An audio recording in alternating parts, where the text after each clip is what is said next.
ന്യൂനപക്ഷ വർഗീയതയും ഏത് സ്വഭാവത്തിലുള്ള വർഗീയതയും എതിർക്കാതെ ഭൂരിപക്ഷ വർഗീയതയെ മാത്രം നിങ്ങൾ എതിർത്താൽ ആ മുന്നണി ദുർബലമാകും. പറയുന്നു മതമാണ് പ്രശ്നം പറയുന്നത് രണ്ട് തരത്തിൽ ഇന്റർപ്രറ്റ് ചെയ്യും. ചിലർ പറയും മതം ഒരു പ്രശ്നമേ അല്ലാന്ന് പറയും. ചിലർ പറയും മതം മാത്രമാണ് പ്രശ്നം, മതാടിസ്ഥാനത്തിൽ തന്നെ നമ്മൾ കൈകാര്യം ചെയ്യണം. ഇത് രണ്ട് എക്സ്ട്രീമാണ്. ഇപ്പൊ അത് വെള്ളത്തിലിട്ട് പതുക്കെ ചെറുതായിട്ട് ചൂടാണ്. അവിടെ നല്ല രസമായിരിക്കും. ഈ ചെറിയ ചൂടിൽ ഇങ്ങനെ രസിച്ച് വരുമ്പോഴേക്കും വെള്ളം തിളച്ചങ്ങ് തവള മരിക്കുന്നത് അറിയുന്നതും ഉള്ള ഒരു ഇടപാട് പോലും കിട്ടില്ല. ഫാസിസം നേരെ വെള്ളത്തിലേക്ക് എടുത്തിട്ടു. നിങ്ങളെ കോൺസെൻട്രേഷൻ ക്യാമ്പിലാകും വേറെ ഇടാം. തവള പെട്ടെന്ന് അവരകത്ത് ഈ ചത്തുപോകുന്ന സാഹചര്യമാണെങ്കിൽ ഇത് ആസ്വദിച്ച് മരിക്കാൻ നിങ്ങൾക്ക് അവസരം വരുന്നത്. ഇതാണ് ഈ നവഫാസിസത്തിന്റെ രൂപം. ജനാധിപത്യ സംവിധാനങ്ങളെ തന്നെ അവർക്ക് പറ്റാവുന്ന രൂപത്തിൽ മാറ്റി തീർത്ത് ജനാധിപത്യത്തിൽ ജീവിക്കുന്നു എന്ന് മറ്റേ തവളെ നേരെ കൊല്ലം ചെയ്യും. ഇപ്പൊ അത് വെള്ളത്തിലിട്ട് പതുക്കെ ചെറുതായിട്ട് ചൂടാണ്. അവിടെ നല്ല രസമായിരിക്കും. ഈ ചെറിയ ചൂടിൽ ഇങ്ങനെ രസിച്ച് വരുമ്പോഴേക്കും വെള്ളം തിളച്ചങ്ങ് തവള മരിക്കുന്നത് അറിയുന്നതും ഉള്ള ഒരു ഇടപാട് പോലും കിട്ടില്ല. ഫാസിസം നേരെ വെള്ളത്തിലേക്ക് എടുത്തിട്ടു. നിങ്ങളെ കോൺസെൻട്രേഷൻ ക്യാമ്പിലാകും വേറെ ഇടാം. തവള പെട്ടെന്ന് അവരകത്ത് ഈ ചത്തുപോകുന്ന സാഹചര്യമാണെങ്കിൽ ഇത് ആസ്വദിച്ച് മരിക്കാൻ നിങ്ങൾക്ക് അവസരം വരുന്നത്. അല്ലെങ്കിൽ നിങ്ങൾക്ക് തിരിച്ചറിയാതെ തന്നെ ഇതിലേക്ക് എത്താവുന്ന സാഹചര്യം. അതാണ് നവഫാസിസം ചെയ്യുന്ന രീതി എന്നുള്ളത്. കാഫ്കയുടെ മനോഹരമായ ഒരു കഥയുണ്ട്. ഒരു വർണ്ണങ്ങളിലേക്ക് ഒരു എലി ഓടിക്കേറും. വർണ്ണങ്ങൾ കണ്ടപ്പോൾ എനിക്ക് വലിയ സന്തോഷം. ഓടിക്കേറി പല നിറങ്ങൾ പണ്ട് ആഗോളവൽക്കരണമായിട്ട് പറഞ്ഞിരുന്ന കഥയാണ് ഏറ്റവും പ്രസക്തമാണ്. ഈ വർണ്ണങ്ങൾ കാണുമ്പോൾ എലി തുള്ളിച്ചാടാൻ തുടങ്ങും. കുറെ കഴിയുമ്പോൾ എനിക്ക് മനസ്സിലാവും ആകർഷിച്ച വർണ്ണങ്ങൾ എന്തോ കുഴപ്പമുണ്ടല്ലോ, അധികം ഓടാൻ പറ്റുന്നില്ല. നോക്കിയപ്പോൾ കമ്പി അരികളുടെ വർണ്ണങ്ങളായി. വർണ്ണ ശബ്ദമായിരുന്നു, പക്ഷെ കമ്പി അരികളുടേതായിരുന്നു. പരിഭ്രമം ചെല്ലി രക്ഷപ്പെടാൻ നോക്കുന്ന സന്ദർഭത്തിൽ ഏതെങ്കിലും വഴിയുണ്ടോ നോക്കും അവിടെ ഇരിക്കുന്നുണ്ട് പൂച്ച. എലിയെ തന്നെ കൗതുകത്തോടുകൂടി ഇയാളുടെ പരിഭ്രമങ്ങളൊക്കെ വീക്ഷിച്ചിരിക്കുകയാണ്.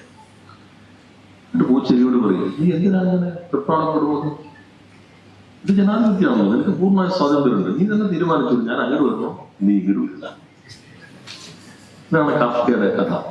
അപ്പോ നമ്മൾ പെടുന്ന ഒരവസ്ഥയിൽ പിന്നെ നമുക്കൊരു അവസരമുണ്ട് എന്ന് പറയുന്ന ആ ഒരു പുതിയ രീതിയിൽ നവഫാസിസം ഉപയോഗിക്കുന്നു എന്ന് കാണാം. നവഫാസിസത്തിന്റെ ഈ പ്രവണതകൾ ഇന്ത്യയിൽ പ്രകടിതമാകുന്നത് BJP നയിക്കുന്ന ഗവൺമെന്റ് കൂടിയാണ്.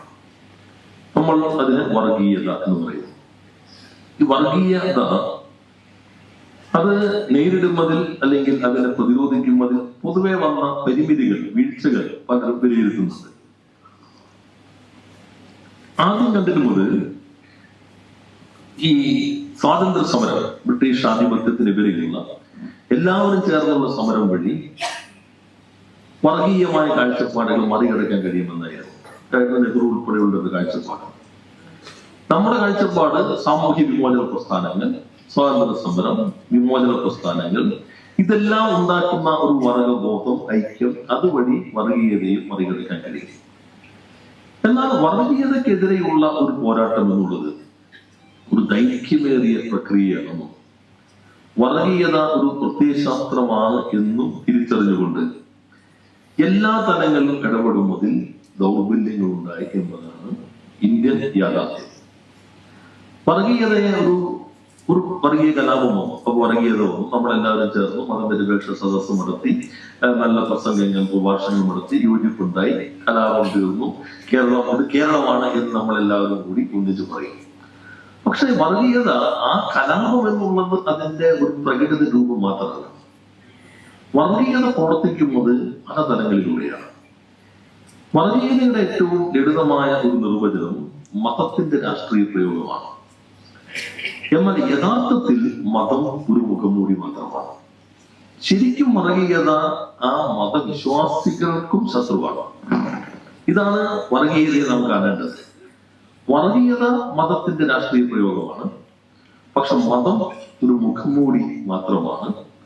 വർഗീയത ഏത് വർഗീയതയാണെങ്കിലും ആ സമുദായത്തിൽ അല്ലെങ്കിൽ ആ മതവിശ്വാസികൾക്ക് കൂടി എതിരാണ്.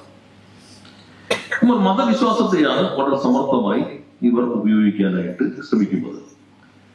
അപ്പോ വർഗീയതയുടെ ഈ പ്രയോഗം ഇന്ത്യയിൽ ഭൂരിപക്ഷ വർഗീയ എല്ലാ വർഗീയതയ്ക്കും ഇവർ ഒരേപോലെ നിലപാട് സ്വീകരിച്ചിട്ടുണ്ട്.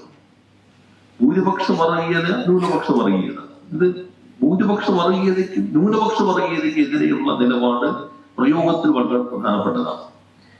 എന്നാൽ ഭൂരിപക്ഷ വർഗീയതയ്ക്കാണ് ഇന്ത്യ പോലെ ഏത് രാജ്യത്തും ഒരു സംവിധാനത്തിനകത്ത് ഫാസിസത്തിലേക്ക് കൊണ്ടുവരാൻ കഴിയുള്ളൂ. പക്ഷേ ന്യൂനപക്ഷ വർഗീയതയും ഏത് സ്വഭാവത്തിലുള്ള വർഗീയതയും എതിർക്കാതെ ഭൂരിപക്ഷ വർഗീയതയെ മാത്രം നിങ്ങൾ എതിർത്താൽ ആ മുന്നണി ദുർബലമാകും. എന്ന് മാത്രമല്ല, ബിപിൻ ചന്ദ്രയെ പോലുള്ള ആളുകൾ പറയുന്നത്, നിങ്ങൾ ഭൂരിപക്ഷ വർഗീയതയെ മാത്രം പറഞ്ഞുകൊണ്ടിരുന്നാൽ അത് ഹിന്ദുക്കൾ സംഘടിക്കുവാൻ മാത്രമാണ് ഇവർക്ക് കുഴപ്പമുള്ളൂ, ബാക്കിയുള്ളവർ സംഘടിക്കുന്നതിന് ഇവർക്കൊരു കുഴപ്പമില്ല. ഇത് ഭൂരിപക്ഷത്തിനകത്തുള്ള മതനിരപേക്ഷവാദികളിലും വർഗീയ ചിന്ത ശക്തിപ്പെടുത്തുന്നതിൽ മാത്രമേ സഹായിക്കുകയുള്ളൂ. അതുകൊണ്ട് വർഗീയത പരസ്പരം ശക്തിപ്പെടുന്നതാണ്. ഒരു വർഗീയത പറയുന്നത് അവർക്കെതിരെയുള്ള പ്രതിരോധമാണ് ഞങ്ങളെന്ന് പറയുന്നത്, അല്ലെങ്കിൽ അവർ നടത്തുന്ന വിവേചനത്തിനെതിരെയുള്ള പ്രതിരോധമാണെന്ന് പറയുന്നത്, അല്ലെങ്കിൽ പറയും അവർ സംഘടിച്ച് അന്യായമായിട്ടുള്ള കാര്യങ്ങൾ നേടുന്നതിനെതിരെയുള്ള പ്രതിരോധമാണ് എന്ന് പറയും. ഇതെല്ലാം പരസ്പരം ശക്തിപ്പെടുന്നതാണ്. അതുകൊണ്ടാണ് EMS ഒരിക്കൽ പറഞ്ഞത്, ന്യൂനപക്ഷം എത്ര സംഘടിച്ചാലും ഭൂരിപക്ഷമാകില്ല.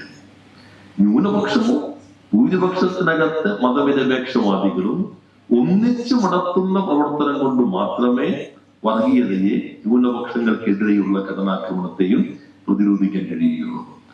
അതുകൊണ്ട് ഈ രണ്ട് പ്രവണതകളും, രണ്ടല്ല മൂന്നാകാം നാലാകാം പലതരത്തിലാകാം, ഏത് രാജ്യത്താകാം, അത്തരം പ്രശ്നങ്ങൾ നമ്മൾ എതിർക്കേണ്ടതുണ്ട്.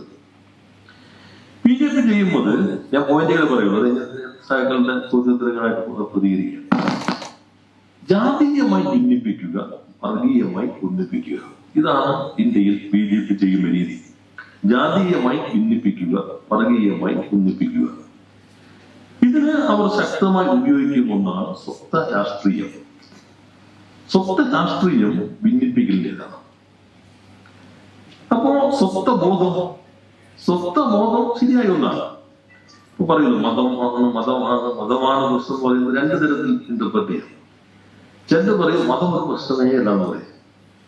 ചിലർ പറയും മതം മാത്രമാണ് പ്രശ്നം, മതാടിസ്ഥാനത്തിൽ തന്നെ നമ്മൾ കൈകാര്യം ചെയ്യണം. ഇത് രണ്ട് എക്സ്ട്രീമാണ്. മതം ഒരു പ്രശ്നമല്ല എന്ന് ഇന്ത്യൻ സാഹചര്യത്തിൽ പറയാൻ പറ്റില്ല, അല്ലെങ്കിൽ കുടിയേറ്റം ഒരു പ്രശ്നമല്ല എന്ന് മറ്റൊരു രാജ്യത്തിന്റെ സാഹചര്യത്തിലും പറയാൻ പറ്റില്ല. നിങ്ങൾ ന്യൂനപക്ഷമാണ്, ഒരു മുസ്ലിം ഐഡന്റിറ്റി അരക്ഷിതാവസ്ഥയിലേതാണ്. ഇന്നത്തെ ഇന്ത്യയിൽ ഒരു ഭയപ്പെടുത്തലിൻ്റെതാണ്. ഒരു ദലിത് ഐഡന്റിറ്റി ഇന്നത്തെ ഇന്ത്യയിൽ ഒരു അരക്ഷിതാവസ്ഥയുടേതാണ്, ഒരു ഭയപ്പെടുത്തലിൻ്റെതാണ്. എന്നാൽ മുസ്ലിം എന്ന നിലയിൽ മതാടിസ്ഥാനത്തിൽ സംഘടിച്ചുകൊണ്ട് മാത്രം ഈ പ്രശ്നത്തെ കൈകാര്യം ചെയ്യണം എന്ന് പറയുന്നതോടുകൂടി അപ്പുറത്തെ ശക്തിപ്പെടുത്തൽ മാത്രമേ മാറും.